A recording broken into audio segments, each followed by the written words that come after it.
Look, I already told the milkman he can't be listening to death metal anymore. It frightens the... Hi! What can I get for you? Oh! It's you! Hi! Welcome back! Welcome back to my tavern. I suppose you're here for some more RPG news? Yes? Just tell him no more death metal. Well, you're in luck. Some folks have just been through and have dropped off a load of information that you're gonna want to know. But first, you know it's gonna cost you. How about hitting that sub button? Today is a World of Warcraft heavy day, so sit back, relax, grab a cuppa and get ready. Some incredible changes has happened previously that Blizzard has said no to. They've revisited things that they previously crossed off their list as impossible or pointless and are starting to listen more to the community. Now, is that because of the newfound revelation for the players, or does Microsoft have them by the balls? Either way, I believe this is a good change. So let's get into it. Blizzard bans cross-realm boosting. This is absolutely massive within World of Warcraft and has huge consequences. Some good and some bad. What is boosting? Well, boosting is where a higher power player, also known as a booster, takes a lower power player, known as the boostee, through a set of content for a reward, be it loot or XP. This is usually traded for gold, although real money trading, also known as RMT, exists, which I'll mention later on, so be sure to remember that. Sounds like a really good way to make some gold if you're that way inclined, right? Well, it is. It thrives within WoW because it's such a grindy, heavy game that unless you're able to put a mass amount of hours into it, you're not really going to reach an end goal. Which is why other players will want to skip that wait time and collect the reward.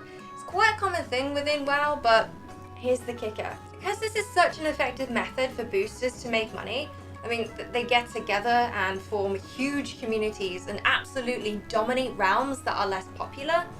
This means that they're able to somewhat control the economy of boosting, and smaller boosters like guilds and individuals will struggle to get any business at all. So in comes Blizzard's big ban hammer and puts a ban on cross-realm boosting, which specifically targets the boosting communities that operate on different realms.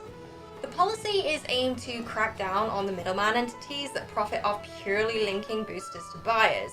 Remove the middleman, remove the increasing disturbance of gameplay experience that has been caused by organizations excessively advertising various non-traditional services in-game. But does it really? I think the main reason why Blizzard has implemented this is not because they're worried about excessive selling heroic curve boost 10 out of 10, 250k spam in the trade chat, but because they're aware of the RMT, the real money trading, that's happening outside of WoW, and that's not something that they can effectively control or track. It's really simple to buy a boost with real money. Simply open up another tab right now. Type in World of Warcraft, Mythic Plus Boost for insert faction here. You'll be spoiled for choice on who to go with, and also now you'll be swamped with ads because of cookies, so enjoy that.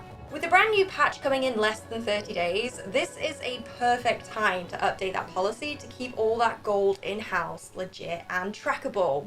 You've got Race to World First, right off the back of Mythic difficulty launching on the latest raid, and you've got Curve and Keystone Master achievements available for any other player who wishes to purchase it.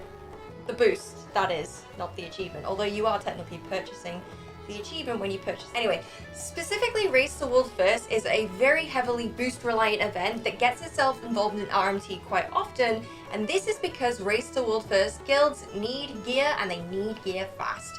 The only way they're going to get the gear is the players either one, funneling the gear to them between a group of people, or two, it's purchased either from individuals or the auction house. Either way, it needs plenty of gold to be efficient. These Race to World First teams have close relationships with these booster communities because of how much gold they bring in. The team has a need and the booster community provides, no matter how legit the gold seems to be, which is evident by the previous scandals that we've seen in Warcraft community a year or so back. Yeah, I hope you know about that. And then you have Curve and Keystone Master achievements that are not only run simultaneously by booster communities to funnel gold, but also once the Race the World First teams have their runs on farm and no longer needed, they'll take on 2 to 3 regular players like me and you to boost them through runs and achievements and loot. They boost us, not the other way around. So will it actually stop trade chat spam? Well, only time will tell. Historically, this has done nothing. Cast our minds back to the time when Blizzard tried to combat RMT for gold when they put in the WoW token, which, by the way, will probably rise in gold worth after this policy change. Yet you do still see RMT gold traders in trade chat, and the policy was always against RMT for gold, both before and after the token was introduced. The spam is a lot less and bots are getting dealt with a lot better, but it's still there. Removing cross-round boosting communities also introduced a risk for the average player, as before, you were giving your gold over to an established company or group of people that ran with a certain reputation, and to some extent, you were covered if something was to go wrong because of things like Reddit and Twitter, where you can publicly flame a group's name, and that group would suffer in multiple different rounds, not just a single one. So groups had more of a reputation to uphold. Likewise, if a player was RMTing, then they had the cover of their bank or PayPal if something was to go wrong. Naughty naughty, but still true. Now, with single round groups offering services, players are going to have to be a lot more careful about who they're going to choose. Individuals pose an even greater risk. But word will travel, and perhaps this is a step in the right direction to reform a community that we had back in Wrath of the Lich King, where word of mouth was spread a lot easier. Sevenon, what you doing? Put that night elf down! I have guests! If you want to do that, you're upstairs! Excuse me. One thing is certain though, Blizzard is listening to the community now more than ever. If that wasn't evident with the 915 patch, then this will be cross-faction instances. Finally, the Horde and the Alliance can work together, and it seems like a long time coming. This does come at a surprise, as Blizzard decided back in 2019 that they weren't going to do this, that the war between the Alliance and the Horde is an entire pillar of Warcraft. But apparently, after late reflection, they realised that the Alliance and Horde identity is what is fundamental to World of Warcraft, not the war between them both. So, while the announcement is a surprise, the reasoning behind it isn't. This has been met with both excitement and reluctance from both sides of the factions, and even from retired players who no longer play the game. But your opinion is still valid. I've heard such things like, WoW must be so desperate to pull it kind of thing, and I understand. From an outsider looking in, it does look like Blizzard have folded their hand and are out of play. Their subscriber number is down, their press coverage is awful, their track record is horrific. It does seem like a cheap trick to pull when they're so far down the hole that they dug themselves, right? Well, the thing is, a lamb can only bleat so much until you tell it to shut up. In this case, we, the players, are giant, massive, loud, obnoxious, annoying, bleating lambs! And you are Blizzard. We've been asking for this feature, for quite some time, and I think now Blizzard have realised that there's no reason not to embark on this new stage of Warcraft.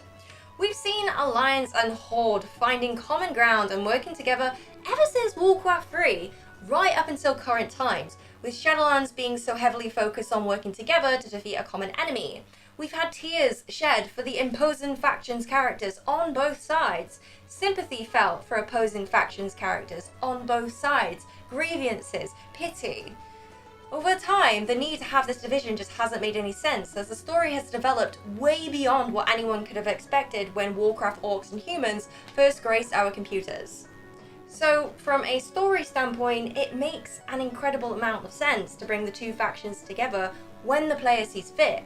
And that's the key word, when the player sees it fitting. When Blizzard were crafting the new rule set for cross-faction play, they were guided by 2 rules. 1, focus on organised instance gameplay, so dungeons, raids, rated PvP. They've been at the centre of the most compelling arguments for relaxing the faction divide. This is content that by definition requires a pre-made group. 2, make this an opt-in feature as much as possible. In terms of in-world fiction and player preferences, there are decades of animosity to overcome. Blizzard understands there are many who will react warily to this change, and they didn't want to override those preferences. This is about increasing options for a player. taking it away. And so they decided that cross-faction gameplay will only affect pre-made groups for dungeons, raids, and rated PvP.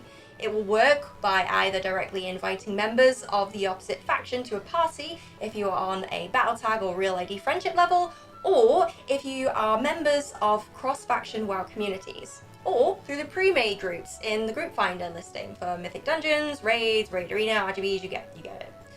Interestingly, there will also be an option for the group leader to restrict the listing to same faction applicants if they so choose, making sure to keep that opt-in feature there. Guilds will remain single faction for now, but there was further talk of implementing this in the future when Ian was interviewed by IGN later on.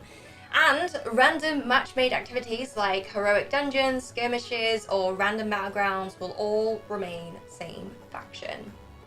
Once in a party together, members of the opposite faction will remain unfriendly while in the outdoor world and fully hostile while in war mode, as they do today, though they will be able to communicate through party chat. Upon entering a dungeon, raid, or rated PvP match, however, all members will be friendly and able to assist each other in combat, trade loot, earn shared achievements, and otherwise fully cooperate the same way members of the same faction can. This will also apply to legacy instances and is available throughout all levels, though there are some older instances that cross-faction parties cannot enter, at least for now. The Battle of Dazalor, Trial of the Crusader, and Icecrown Citadel are a handful of others that similarly have extensive faction-specific components that will have to be reworked to support cross-faction parties. So, this is a huge move for Blizzard, don't you think? It will probably go down in history as one of the biggest movements in World of Warcraft. Right, so one last bit of bar talk for you today. You ready? It's a big one. Sony has bought Bungie! Yes, which is bittersweet for Destiny and Blizzard. It's like your high school boyfriend took out your ex-best friend instead of you. This could very well mean a comeback for Sony. Last week it was looking pretty dire with Microsoft having just acquisitioned Activision Blizzard and acquiring a whole new slew of studios. My first thought was Sony might try to exclusivize, apparently that's not a valid Scrabble word but I'm using it anyway, exclusivize Destiny to the PlayStation, but on further thought, Destiny just wouldn't agree to that, especially because of how big their player base is on the PC. Furthermore, Jim Ryan, SIE President CEO, said that Bungie, the creators of Destiny, will remain an independent and multi-platform studio and publisher. Yeah, he told me that on Teams. Promise. So, tough luck PlayStation, that could have been your card to get out of jail. I don't think Sony's out of the hot water just yet either. I think if I was to describe where they are right now, I would say that they're like just dipping their toes into the hot bath water and internally screaming at how hot the water is, wondering why you even bother to run a bath because it's always too hot and you always scold yourself because you're just really impatient. Just me? Yeah. Well, that's how I imagine things right now anyway.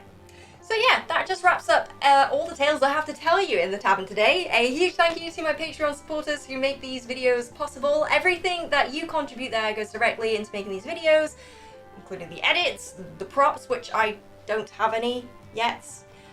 So thank you for that. If you want to be one of these amazing plebs, then head to the description below and pledge from £1, and also for a chance for me to feature your name in the video. Shout out to Sevenon. Make sure to hit the thumb button if you enjoyed this video, and if you want to talk to me more, then head over to my Twitch. I live stream 4 days a week over there, and also directly after these videos. Have a wonderful rest of your day, and I'll see you guys in the next video. Bye!